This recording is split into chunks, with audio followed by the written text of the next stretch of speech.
Diego, boa tarde. Diego Pérez, 102 FM. Gostaria que você falasse inicialmente sobre o técnico Pedro Caixinha. O Bragantino teve uma sequência negativa, a gente até chegou a conversar numa das entrevistas ali na Zona Mista, e você disse que o técnico tinha todo o respaldo. Então ele tem contrato até o final de 2025. Gostaria de saber se já tem uma conversa de que ele vai continuar no Bragantino, vai cumprir o contrato, e sobre também algumas questões que rolaram depois dos jogos, do técnico se voltar à torcida, uma discussão ou outra, se isso foi conversado internamente no clube. Oi, boa tarde. O Caixinha, como você citou anteriormente, a gente até tinha conversado um pouco ao término de uma das coletivas pós-jogo, e claro que está prestigiado, está desenvolvendo um trabalho muito bom junto com o clube. As oscilações são normais no futebol. Mesmo os maiores clubes do Brasil e do mundo sofrem oscilações, e é bem verdade que a gente também sofreu com essas oscilações para baixo durante o Campeonato Brasileiro. A gente está um pouco abaixo do que a gente gostaria, embora a gente não tenha uma meta fixa de uma posição a chegar, mas a gente sempre diz para vocês, a todo término de jogo, ou a cada ciclo de entrevistas, que a gente quer brigar o mais alto possível, e nós estamos um pouco abaixo na classificação. Claro que tem uma série de fatores que poderiam ser colocados, mas que poderiam até soar como desculpa. Então é melhor a gente nem colocar, mas um treinador que vem com a gente há mais de 1 ano e meio, que vem fazendo um bom trabalho, de modo geral. No primeiro semestre, nós chegamos à semifinal do Campeonato Paulista. Na Copa do Brasil, a gente chegou, desde que o Red Bull tá junto com o Bragantino na melhor classificação também na Copa do Brasil, sem nas oitavas. Queríamos mais, poderíamos ter ido mais. Sul-Americana, acho que a gente ficou um pouquinho abaixo também. Nos pênaltis contra o Corinthians, a gente poderia ter avançado um pouco mais. Mas o trabalho, de modo geral, ele é muito satisfatório. Você manter o treinador dentro de um clube, um treinador com um nível bom, como tem o Caixinha, é um dos pilares para que você tenha um bom andamento da parte esportiva do clube. E isso é uma das coisas que eu sempre critiquei muito no futebol brasileiro, que é o excesso de troca de treinadores. Você tem um período de oscilação, é normal, mas se você for trocar o treinador a todo momento, você não tem uma linha de trabalho, enfim, você perde muito nessas transições. E o Caixinha está totalmente respaldado por nós. Você perguntou também sobre a questão de um problema dentro do jogo, que o Caixinha acabou falando alguma coisa para a torcida. Claro que quem trabalha no futebol é submetido a uma pressão imensa, muitas vezes desproporcional, diferente de muitas outras áreas, mas a gente tem que desenvolver essa inteligência emocional, lidar com esse estresse. Você tem momentos em que a torcida vai ficar descontente, que vai protestar, isso é normal. Ao mesmo tempo, quando a gente fizer boas partidas, estiver bem classificado nos torneios, a torcida também vai prestigiar e também vai apoiar. Então, acho que é uma coisa que a gente tem que cada vez estar mais maduro para lidar com isso. Tem um lado do ser humano que é complicado, por mais que a gente fale e tal, porque ali você se vê como pessoa, como ser humano que está ali dedicando sua vida para aquele trabalho, e de repente você começa a sofrer algumas críticas, até coisas mais pessoais, e às vezes você sai um pouquinho do prumo. Mas é algo que a gente tem que lidar no dia a dia e melhorar cada vez para que não aconteça esse tipo de situação. Boa tarde, Diego, Frederico da Rádio Jovem Pira. Diego, ontem foi anunciada a contratação do Ivan Cavaleiro. Tendo em vista que sua última partida foi no dia 19 de maio, como ele chega fisicamente?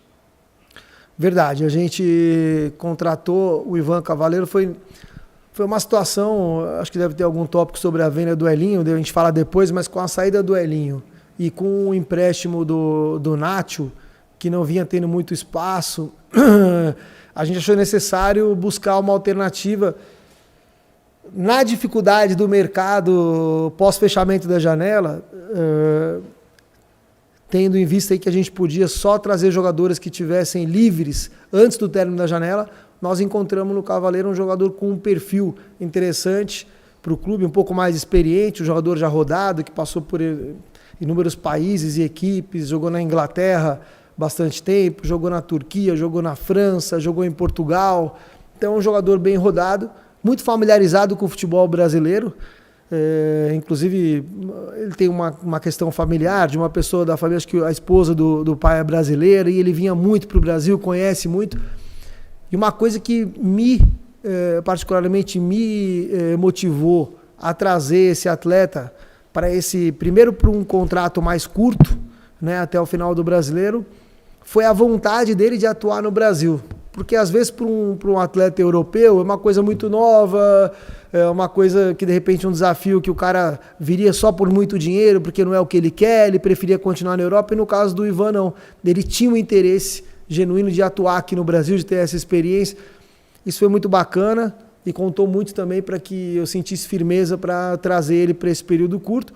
Embora ele não jogue desde o dia 19, ele vinha treinando fisicamente, 19 de maio, e ele vinha treinando fisicamente, e agora pegar um pouco de ritmo, treinamento com bola, e esperar o momento em que ele possa começar a atuar também, dependendo do que a comissão técnica decidir, mas não está muito distante não está muito fora de forma não. Boa tarde, CR, Leonágia, Rádio Futebol Total. Minha pergunta hoje ela vai nesse sentido da janela de transferência. A gente teve 2 nomes bastante ventilados, o Matheus Gonçalves e o Carlos Vinícius. Queria saber se tem algum que te frustra mais dele não ter vindo e se ainda monitora algum desses nomes para uma futura vinda. Dos nomes que a gente trabalhou nessa janela, o Carlos Vinícius é um jogador que a gente teve muito próximo de acertar. Então foi uma situação que acabou frustrando um pouco, até pela maneira como o clube ao qual ele pertence se portou nessa negociação. A gente não abre muito essas coisas, são coisas internas, mas frustrou sim por essa postura do Furra nesse momento da negociação, que estava muito adiantado. Não só nós, mas o atleta também. Mas faz parte da negociação. E da negociação do futebol, né? A gente tem esse tipo de coisa no futebol também. É por isso que eu sempre digo que a gente só fala sobre contratação quando está tudo assinadinho, tudo bonitinho, porque acontece muito esse tipo de coisa, né? Esse foi uma situação bem especial, assim, que estava tudo muito bem encaminhado e acabou voltando por uma decisão do Furra, mas acho que, de modo geral, a gente, como eu falei antes, a gente trouxe muitos jogadores. A verdade é que a gente teve a perda esse ano também de jogadores importantes. Teve muitos que estavam sem espaço e que acabaram saindo, isso é verdade. A gente teve muitos jogadores que saíram emprestados, que estavam sem espaço, mas tivemos também a saída desse ano do Léo Ortiz, capitão do time, referência para a equipe, e agora do Elinho, que também é um jogador que vinha se destacando muito esse ano, e é parte do processo. E agora é pensar nessa reformulação e estabilizar mais o elenco para o ano que vem. Diego, Danilo do GE. Queria falar sobre o Elinho, né? Como você falou, era um jogador que vinha bem. Como é que foi essa questão dessa negociação, né? Financeiramente, foi a segunda maior venda, né, do Bragantino, só perdendo para do Claudinho, mas esportivamente era um jogador que era o artilheiro da equipe na temporada, o garçom do time também nesse ano. Como que foi essa negociação dele, desse peso, né, nessa balança aí de financeiro e esportivo? Então, eu vou chegar lá. Na verdade, foi a maior venda da história do clube, essa aqui. Ela superou a do Claudinho. Foi a maior venda da história do clube. Só que, é claro que nós temos metas de venda, a gente tem que cumprir alguns objetivos, existe sim uma pressão nesse sentido, isso é claro e tal. Mas você sabe o que foi fundamental para a venda do Elinho? O que aconteceu, na verdade, também foi a questão do ser humano Elinho. Um jogador que, ele quando iniciou no São Paulo, teve uma proposta muito alta e na época o clube acabou não vendendo. E ele depois teve um momento de baixa. E a verdade é que mesmo aqui dentro do Red Bull, ele oscilou em muitos momentos. Ele teve muitas lesões. Ele não conseguiu ter um ano com números muito positivos desde que chegou aqui. Pra você ter uma ideia, no começo desse ano, pelo potencial do Elinho, eu fiz uma reunião com ele, com o empresário dele, renovei o contrato dele, estabeleci algumas metas para ele, e mostrei os números dele comparado com alguns outros jogadores do nosso elenco. E esses números estavam muito abaixo do potencial que ele tinha na época. É claro que a gente vai ficar comparando um jogador com outro, mas com o potencial que ele tem, Estava muito abaixo. Ele precisava produzir muito mais. Quando eu falo produzir, não só de jogar com mais regularidade, se cuidar muito, mas também ter o número de assistências, de gols. Demorou um pouquinho esse ano para começar a sair. Quando começou a sair, começou a vir, né? Veio uma cachoeira aí de assistência, de gols, ele foi decisivo e tal. Sofreu ainda um pouco com lesões também, esse ano. E quando chega essa proposta, que é uma coisa que muda a vida do Elinho, eu ainda conversei muito com ele para a gente analisar se talvez ficar até o final do ano e segurar. A minha percepção, né, como estando um pouco mais velho hoje em dia, e analisando a parte humana do jogador e conversando com ele, vendo o estado em que ele se encontrava, é de que se ele fica aqui e ele ia ter mais ou menos uns 12 jogos para jogar até o final do ano, muito importantes os 12 jogos, hein? Só que esses 12 jogos que ele ia ter para jogar, a cabeça dele não ia estar aqui. O coração dele não ia estar aqui, a mente dele não ia estar aqui, a alma dele não ia estar aqui. Ia estar só o corpo físico por obrigação, porque eu estava exigindo e segurando. E a negociação demorou um pouco, até eu perceber que não tinha jeito mais. Não tinha jeito mais, que acabava sendo um momento que para ele ia ser um divisor de águas na vida dele. E é claro que em contrapartida também, eu tive que exigir que a negociação fosse uma negociação muito boa e muito alta para o clube. Foi a maior negociação da história do clube, porque senão também não daria para ficar bom só para um lado e ele sair, né? Mas foi isso, na verdade, foi muito a questão humana do atleta. Essa que é a verdade. Diego, bom dia. Em 2022, o Bragantino ficou em 14º no Campeonato Brasileiro. O ano passado teve a melhor participação, ficou em 6º e hoje nós estamos atualmente em 12º lugar, certo? Com esses reforços, você acredita que dá tempo ainda de se recuperar e chegar mais próximo do que a gente fez o ano passado? E quais são as metas para este ano? Então, as metas que a gente coloca é sempre tentar trabalhar para chegar o mais alto possível no topo do campeonato. Como esportista, como alguém que é profissional do esporte, geralmente as pessoas são muito competitivas e eu não me vejo diferente. O ano passado, por exemplo, no final do ano, me veio aquele copo de água meio cheio, meio vazio. Foi a melhor participação do clube em campeonatos brasileiros. Ao mesmo tempo, eu queria ser campeão. Não só eu, como toda a comissão técnica, jogadores, o clube inteiro. Você vê uma possibilidade ali, você quer chegar o mais alto possível, né? Isso é natural. Então, esse ano aqui, não adianta eu vir aqui e falar, não, o nosso objetivo é ser campeão brasileiro. Vocês vão acreditar?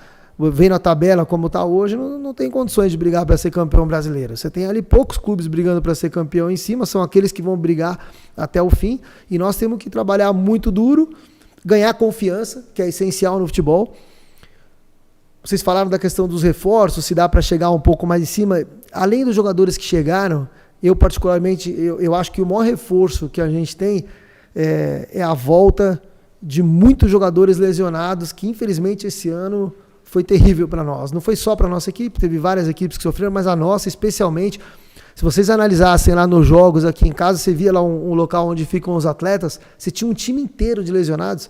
E time inteiro que eu falo de jogadores que constantemente jogam e são titulares, inclusive. Então você ter 10 jogadores fora, potenciais titulares, num elenco como o nosso, um elenco jovem, que é o mais jovem do Campeonato Brasileiro, isso tem um peso absurdo. Então, eu vejo assim que nesse momento a gente reencontrar o bom futebol, isso passa muito pela confiança e pelo retorno de todos esses jogadores também. Você tendo resultados positivos, como aconteceu contra o Bahia no finalzinho, por exemplo, tira um pouco do peso da carga, ainda mais de um grupo jovem, te dá um pouco mais de estabilidade, tranquilidade, confiança para trabalhar. E confiança no futebol é tudo. O jogador confiante, a equipe confiante, o ambiente confiante, rende muito acima, e é isso que a gente está buscando. Então, acho que esse é o segredo. Se eu te falar assim, eu tenho uma meta clara da posição que a gente quer chegar, é difícil eu te falar. A gente vai trabalhar muito para chegar o mais alto possível. Vamos ver no final do campeonato onde vai ser. Diego, da última vez que nós conversamos, e no mesmo dia nós perguntamos ao Caixinha sobre contratações, e na época o time ainda não tinha anunciado, né, os reforços que chegaram agora, o Caixinha disse que o Bragantino iria trabalhar para trazer reforços que chegassem para ajudar o time de imediato, né, que não iria trazer jogadores para somar, enfim. E no mesmo dia também você reforçou essa ideia.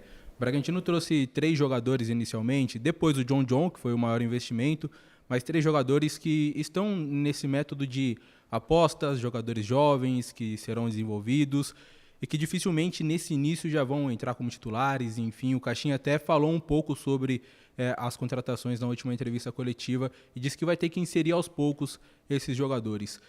O peso dessas contratações, e aí sem citar o John e o Ivan Cavaleiro, que chegaram depois, essas 3, o João Neto, o Palácios, o Arthur Souza também, foi por questão de orçamento ou são jogadores que vocês acreditam com uma resposta imediata já nesse Campeonato Brasileiro? Essas contratações dos mais jovens, primeiro, pela filosofia do clube. São jogadores de 19 até 21 anos, dentro da filosofia do clube. Esse é o combinado dentro do processo do grupo Red Bull. Vocês acompanham também fora do Brasil como é também um processo parecido. Claro que aqui a nossa verba é muito menor do que a verba de lá, então muitas vezes esses jovens que chegam aqui são menos conhecidos, são jogadores que têm que trabalhar um pouco mais para que eles comecem a ganhar mais espaço, acabam de ser lapidados aqui dentro, né? Mas por outro lado, se a gente analisar, o Natan também é um lateral direito jovem, que chegou esse ano, mas já vinha jogando mais no São Paulo, com uma experiência maior, tinha jogado bastante o ano passado. Agora, a compra do Eduardo é um zagueiro que foi esse ano aqui, que a gente esquece, né? O jogador vem emprestado, quando acabou o contrato de empréstimo do Eduardo, ele tinha as maiores equipes do país atrás dele. E nós compramos o Eduardo aqui, que é um jogador já um pouco mais experiente, não é um jogador tão jovem. Compramos o Pedro Henrique, que é um jogador também mais experiente. A gente trouxe o Lincoln, que é um jogador um pouco mais experiente. O Matheus Fernandes também foi na mesma linha, um jogador emprestado para cá. Se eu te citar aqui 5 dos maiores clubes aqui do Brasil, tentaram a compra do Matheus Fernandes depois, e a gente comprou também um jogador experiente.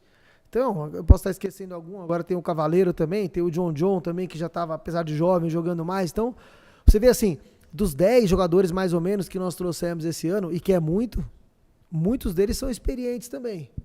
Essa que é a verdade. Agora, quando eu falo das lesões, a gente teve momentos que a gente tinha Natan e até o Hurtado lesionado, o Pedro Henrique lesionado, o Eduardo sofreu com lesão ao mesmo tempo, o Juninho Capixaba ainda está fora, Matheus Fernandes estava fora, está voltando a treinar agora, Ramires ainda fora, são 7, o Sacha, o Cleiton Goleiro, o Borbas e o próprio Elinho. Então, você ter 10, 11 jogadores ao mesmo tempo lesionados é muito forte, né? Muito difícil de você lidar. Então eu repito, apesar da filosofia do grupo de trazer jovens, a gente trouxe sim jogadores jovens e a gente tem que fazer isso porque é parte, né? Como você citou, Palácios, Arthur Souza, João Neto, o próprio Natan, que já vinha jogando bastante no São Paulo, mas é muito jovem, o John com 22 anos, jovem, mas também já estava um pouco mais rodado, já pôde entrar direto para jogar. São jogadores jovens, mas que vão buscando espaço, e ao mesmo tempo os outros que eu te comentei aqui, que são vários jogadores experientes para uma mesma temporada. Então acho que a gente conseguiu ter um equilíbrio, um balanço em relação a isso. Tem uma coisa bacana que eu acho, e é assim que eu enxergo o futebol. Vocês mesmo citaram que o ano passado a campanha do Red Bull Bragantino ela foi até surpreendente para o Brasil aqui, né? Ela foi uma campanha até surpreendente, nós brigamos por título no final. E aí, você como eu, né, no caso, como diretor esportivo, diretor de futebol, o que eu penso estrategicamente, o que eu imagino? Claro que nossos jogadores iam ser muito procurados no mercado, porque jogadores jovens com resultado bom, e o treinador também procurado. O que eu fiz? Renovei o contrato do treinador, procurei renovar o contrato e trazer mais para perto desses jogadores que estavam sendo procurados. Até o Elinho foi um caso desse, que a gente não vendeu por questão contratual, mas sim porque foi uma outra situação, mas foi renovado também, assim como vários jogadores. Reforcei o contrato desses jogadores. Então, qual que foi a minha ideia? Foi manter praticamente todo um elenco que tinha tido muito sucesso no anterior, manter o treinador, manter um jeito de jogar, uma filosofia e trazer pontualmente. Saída do Aderlan, veio o Natan, traz o Lincoln, que é um pouquinho mais experiente, um zagueiro mais jovem, que era o DG, que a gente esqueceu de falar aqui também, né? Que chegou. Aí compramos os 2 jogadores que já vinham atuando, porque era parte desse elenco também. Então você vê, por exemplo, até cai um pouco na sua pergunta também, né? De você falar assim, mas o que você teria feito? Teria feito a mesma coisa. Mantivemos um treinador, mantivemos um jeito de jogar e mantivemos o grupo inteiro e acrescentamos um pouquinho mais em relação àquele grupo. Só saíram jogadores que não tinha espaço no elenco, e saiu o Léo Ortiz, que foi uma venda também inevitável, até por questão do jogador também, a gente já conversou muito sobre isso anteriormente. E aí, para a saída do Léo Ortiz, a gente comprou o Eduardo, que nunca atuou junto com o Léo Ortiz enquanto estava aqui, embora tenha sido um dos melhores jogadores do time no ano passado, mas nunca atuaram juntos. Sempre era ou um ou outro por questão de lesão. Então saiu o Léo Ortiz, nós compramos o Eduardo, compramos o Pedro Henrique e trouxemos o Douglas, que é um zagueiro jovem.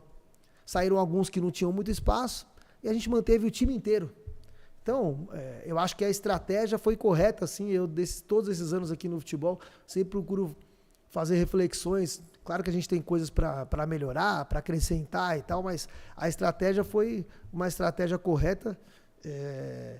Os resultados até certo ponto foram interessantes. Agora no Brasileiro a gente oscilou um pouco e o campeonato está realmente muito competitivo, é verdade.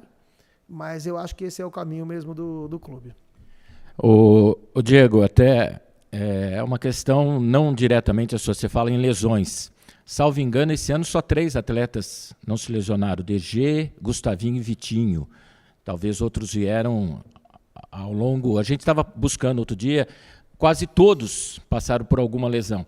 Essa eu acho que é uma questão que depois não é diretamente a você, porque muitas questões, lesões físicas também, então daí seria o processo que está sendo jogado, enfim.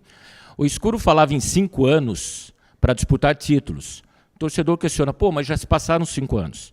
E eu acho que disputamos títulos nos 5 anos, se levar em conta até o ano passado. O Brasileiro, semifinais de Paulista, campeão com feminino, campeão em base, algumas coisas, e o título da Série B. A minha pergunta é para os próximos 5 anos, por exemplo, na sua visão. Né? Agora não é só disputar títulos, é ser campeão. E a preocupação do torcedor nessa temporada ficou muito com a questão do Brasileiro, o rendimento ruim nesse instante, e o rebaixamento. E daí a minha pergunta é, você não disse se o time vai ser 6º, vai ser 5º, vai ser 10º, mas você pode cravar que não cai, pela confiança que você tem com o grupo, com os jogadores, não vai cair. E eu lhe pergunto isso porque o segundo turno, de 21 pontos disputados, conquistamos só 6. Percentual de time rebaixado. Tem muita coisa ainda pela frente. Mas ao longo da história do Red Bull, não sei se você tem esses números, desde 2020 na Série A, o Red Bull só esteve na zona do rebaixamento em 16 rodadas, que foi em 20, na oscilação da saída do Felipe para a chegada do Barbieri. Nunca mais esteve na zona do rebaixamento. E esse ano que o torcedor está preocupado, ainda não entrou na zona do rebaixamento. Né? E em 6 rodadas foi líder do Brasileirão. Então, ao longo do tempo, mostra uma equipe regular em Série A que é dificílimo. Dá para assumir essa bronca? Eu vou ganhar um monte de jantar aí da turma, viu? Que eu já cravei que não cai. Então, em dezembro, cada dia eu vou para um jantar aí que os caras vão me pagar. Mas isso eu estou bancando, como jornalista. O dirigente, você crava, pode vir agora e falar, Loredo, não cai, porque eu estou vendo o trabalho dos caras dia a dia, estou vendo caixinha, jogadores, e a gente está vendo o campeonato, pô. Claro. Se hoje é 12º, tem muita gente para trás também. Verdade, concordo com você. Eu também, se fosse para ganhar jantar e apostar, eu também aposto. Eu estou vendo o trabalho que a gente tem aqui, estou vendo como o nosso grupo incorporou. Concordo com você que o Campeonato Brasileiro é dificílimo. E eu sempre falo assim que o Campeonato Brasileiro, o Campeonato Brasileiro não tem o melhor nível técnico do mundo. Ele não tem. Embora seja hoje uma das principais ligas, mas não tem o melhor nível técnico do mundo. Mas é, sem dúvida nenhuma, o mais equilibrado do mundo. Essa questão de rebaixamento, que o torcedor se preocupa, que todo mundo se preocupa, é legítima. É legítima, porque vocês sabem disso, não adianta tampar o sol com a peneira. Todos os clubes que entram no Campeonato Brasileiro, você pode tirar aí 4, 5 clubes no máximo, você vai ter 15 clubes, 14, 13 clubes que sabem que tem que pontuar, porque senão quando chegar final do campeonato, tem 4 que caem, meu amigo. No Brasil, nos últimos 15 anos, que eu me lembre, só São Paulo e Flamengo não caíram. Aí você vê, é competitivo, mas falando especificamente do Red Bull, pelo trabalho que a gente faz, pelo grupo que a gente tem, a consistência que a gente tem, eu tenho muita convicção que a gente vai ficar assim na Série A. Acho que a gente tem potencial para performar mais do que vem performando no Campeonato Brasileiro. Acho que a gente oscilou muito, até para as coisas que eu falei.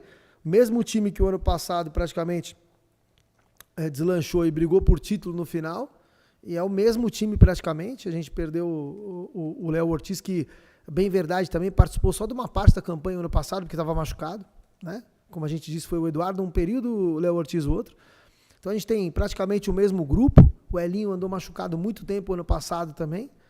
E a gente tem praticamente o mesmo grupo e tem condições de performar melhor. Eu acho que a gente está até um pouco abaixo do que deveria performar. Não acho que a gente esteja maduro para ser campeão brasileiro quando você fala em título ainda. Não acho, sinceramente, que ainda não. Espero que chegue esse dia com o trabalho que a gente vai fazer nos próximos anos, mas ainda não está preparado para isso. Se pinta uma oportunidade igual ano passado, você vai para cima para querer agarrar. Quero ser campeão. Der oportunidade, nós vamos ali. Mas você falar que no início da temporada, fala assim, olha, nós esse ano vamos ser campeão brasileiro. Isso aí é difícil falar, né? No campeonato de pontos corridos. Agora, Copas, Campeonato Paulista, são competições que a gente pode ganhar sim. E que a gente tem a ambição de ganhar. E que vai trabalhar duro nos próximos anos para ganhar. Então, eu acho que, de modo geral, o nosso trabalho é um trabalho bem consistente. E eu acredito muito nesse trabalho. Serri, em relação à média de público, a gente vê que o Bragantino ele tem ingressos acessíveis, um elenco competitivo, a maioria dos torcedores não leva 30 minutos para chegar no estádio, mas ainda assim a média não passa dos 6 mil. Vocês têm novas estratégias para melhorar essa média? Sim, essa é uma questão recorrente nas conversas que a gente tem internamente, embora eu não trate diretamente disso.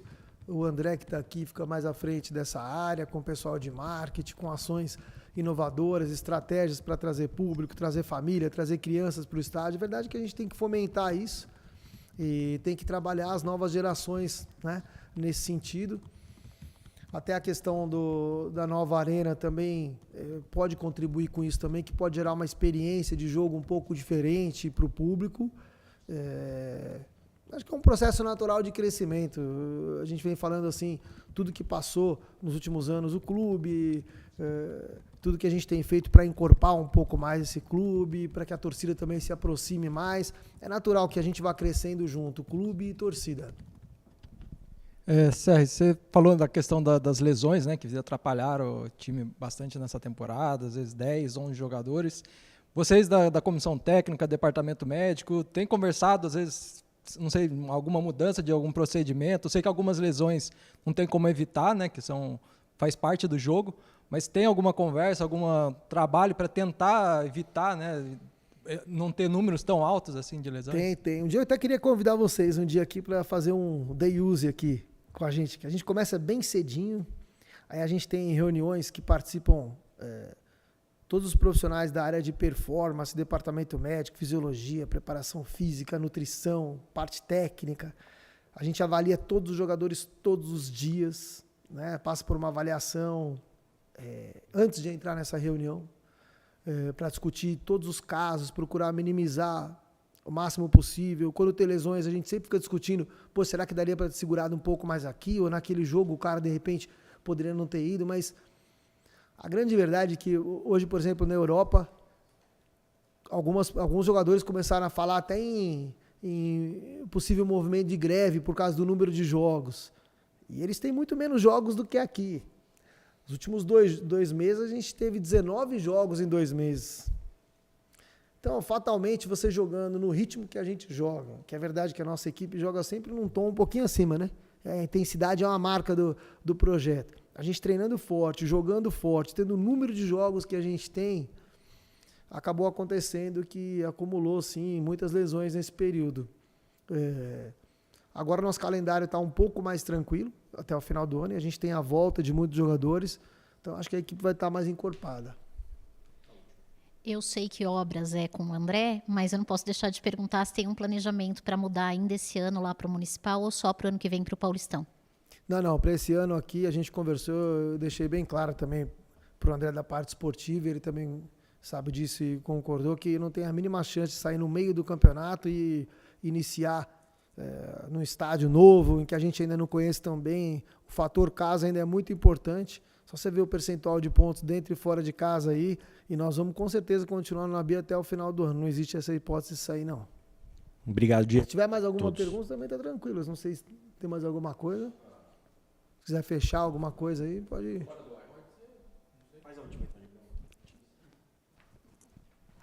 falando porque vocês citaram até a questão das poucas oportunidades que a gente pode falar e trocar ideias, né? Eu, para falar a verdade, eu gosto de falar, porque eu gosto de deixar, de ter transparência no trabalho que a gente faz aqui dentro, tudo que a gente faz, os processos.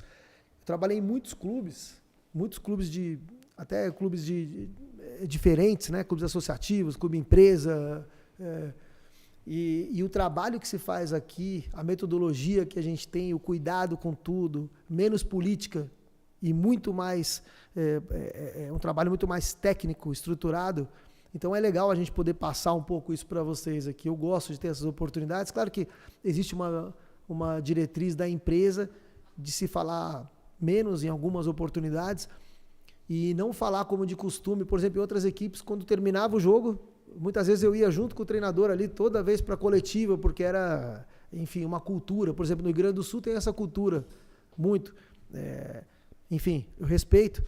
Cada lugar tem sua cultura e você tem que adaptar um pouco, né? Então, mas é muito mais interessante também essa oportunidade de falar, de modo geral, do projeto, do que ficar falando sobre um jogo, né? Depois de um jogo, por exemplo, depois de um resultado bom, depois de um resultado ruim. Acho que não é isso que vai acrescentar muito. Você já tem treinador e jogador para falar sobre isso, que são os protagonistas naquele momento, e o que a gente tem aqui é uma chance de falar um pouco mais global sobre o projeto, né? Você falou rapidamente sobre a contratação do Ivan Cavaleiro, e ela é uma contratação de período curto, né, até o final do ano. Gostaria de saber mais detalhes, se existem gatilhos para uma possível renovação, de que maneira esse contrato curto ele foi feito, se até foi junto com o jogador que não joga há algum tempo. E o Juninho Capixaba, a gente estava falando de lesão, né? O Juninho Capixaba está se recuperando de uma lesão complicada, provavelmente não joga esse ano, só joga no finalzinho do ano. Vai jogar. Ele está se recuperando bem. Aposto que ele vai jogar, então eu aposto o jantar também. E a gente até viu ele subindo as escadas lá do Nabi Abichedi, dá para ver a recuperação dele. Ele não está no Brasil, ele está na Itália. Gostaria de saber o porquê ele está lá, o clube liberou, enfim. O Juninho é um jogador que eu realmente tenho convicção aí que ele vai jogar.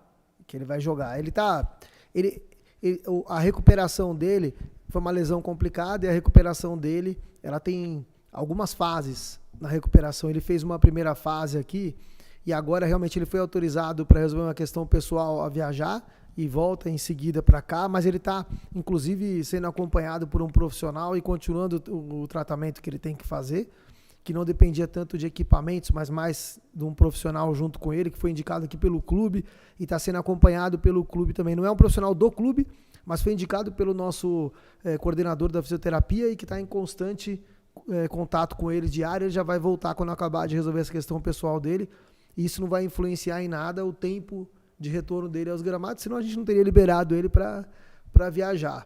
Mas é um jogador muito profissional, muito otimista. E se você falar com ele, ele mesmo vai te dizer que se ele ouvir você falar que ele não volta a jogar nessa temporada aqui, ele dá um pulo aqui para falar com você. Ele mesmo tem muita convicção de que volta a jogar, o perfil, né, do jogador. Cada um tem um perfil, assim, ele é atirado, é um jogador para frente, assim, e acredito que ele vai voltar, assim. E sobre o Ivan Cavaleiro, realmente é um contrato curto. Vamos ver como ele se adapta aqui no Campeonato Brasileiro, né?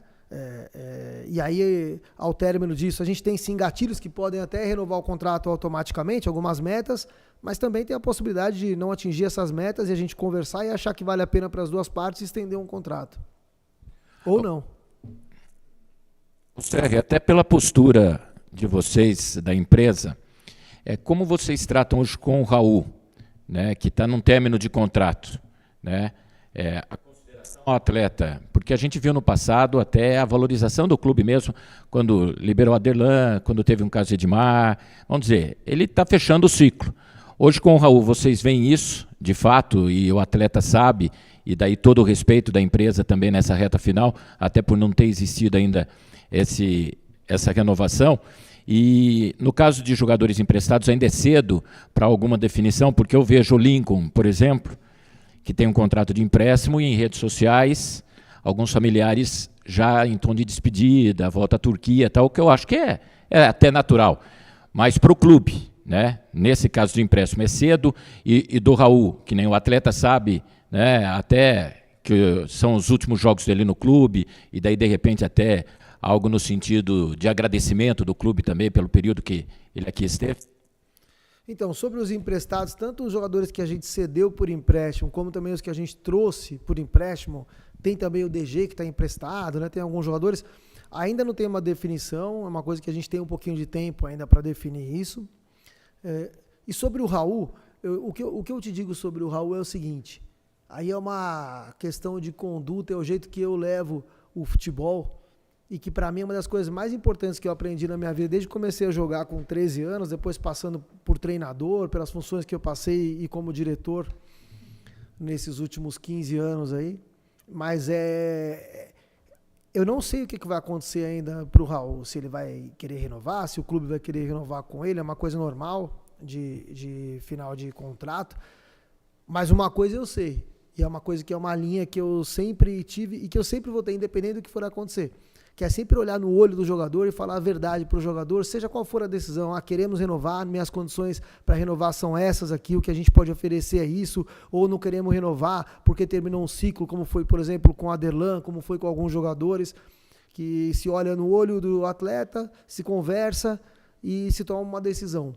Eu acho que o atleta, e qualquer pessoa, gosta de sinceridade, né, de honestidade, que você seja transparente e seja direto.